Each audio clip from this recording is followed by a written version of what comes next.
Look at this clinically.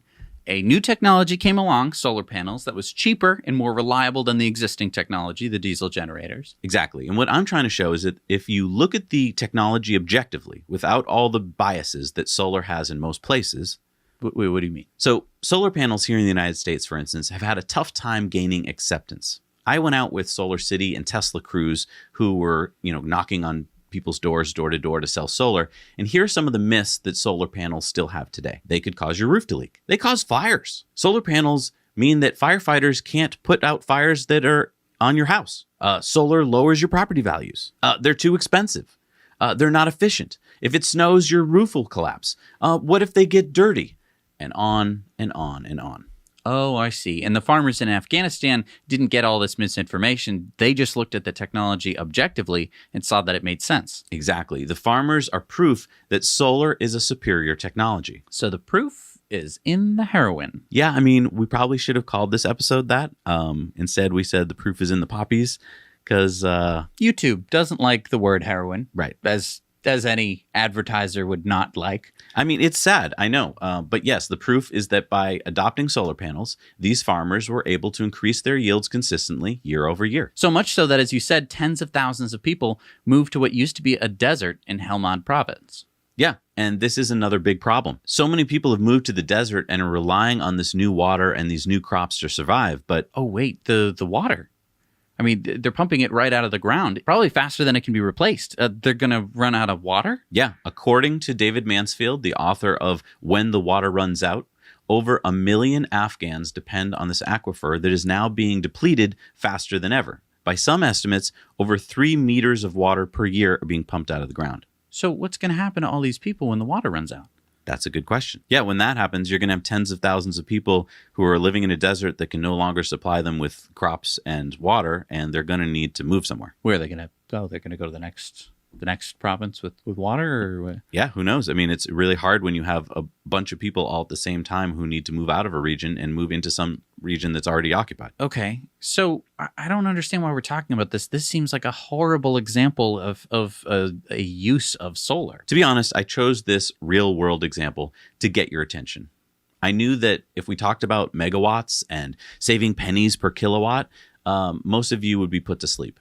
I know this is a sad tale, but it proves something undeniable. Solar panels are good at what they do, and they're extremely cost-effective. Yeah, even the poorest people on Earth can employ them and change their lives with a very modest investment. A modest investment that pays off big.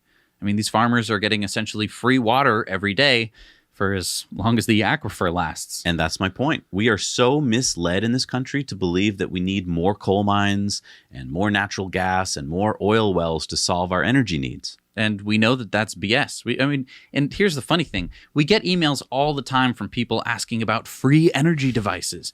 If you put a big wind turbine on your Tesla, then when you're driving down the road, then it'll generate electricity. And you have to explain, well, no, it's actually going to slow down the car, and that's going to be less efficient. You have to use the energy, or people will be like, oh, you take a thing and it spins, and because of the magnets, then you can, and it's like, no, that doesn't work. And that's why you have a animation of it and you don't have the real thing, because it's not real. And all these people think that there must be a way to get free energy. Yeah, but they're kind of right. There is free energy. Are you really? You're one of those people? I'm not one of those people. I know that there's no free energy. No, but what I mean is there is essentially free energy from the sun every day, and we've had the technology for decades to harness it. In fact, remember this? Is that Jimmy Carter? Yeah, that's President Jimmy Carter, who installed solar panels on the White House roof back in the 1970s. In fact, when Carter installed them, he said, in the year 2000, this solar will still be here supplying cheap, efficient energy. But in 1986, President Reagan tore down that wall. Nope, but he did tear off the 32 solar panels on the roof of the White House. Oh, I guess 1987 is when he said the wall thing. Wait. Reagan tore off the solar panels off the roof? Yep. Were they communist panels? No, they were American solar panels. So why did he pull them off? Well, what is competing with solar panels?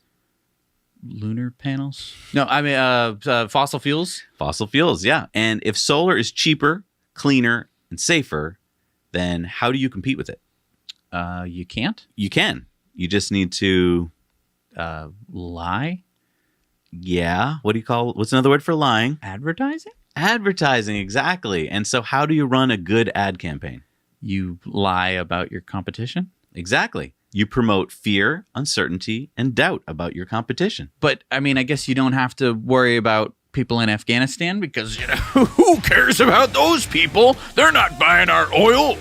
Yeah, exactly. I mean, I'm sure no advertising dollars were spent in the Afghan market against solar panels. And this is kind of what I'm pointing out here. This is a perfect scientific study, actually. Wait, what? Well, we'll look at it this way. You have two groups separated by culture, language, and thousands of miles, right? So you have a scientific group A, where you introduce fear, uncertainty, and doubt for solar.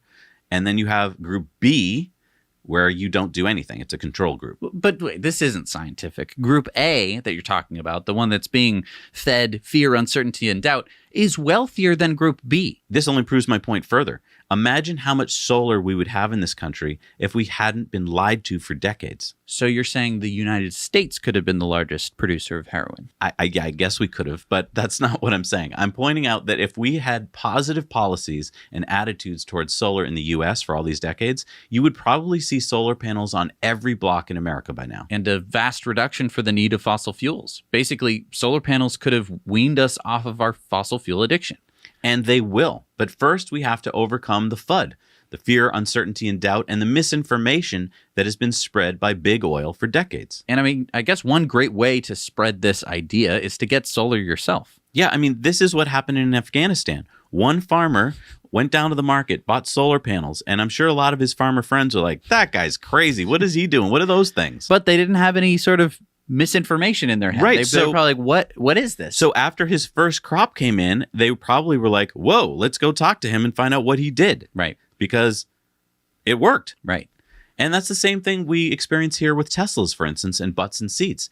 As soon as you get solar on your house, it tells all your friends and your family and all your neighbors in your neighborhood that solar actually works. Right. They have all this misinformation, but then they see that, wait a minute, Fred put it on his house and his house didn't burn down, his property values didn't drop, and his electric bills went down.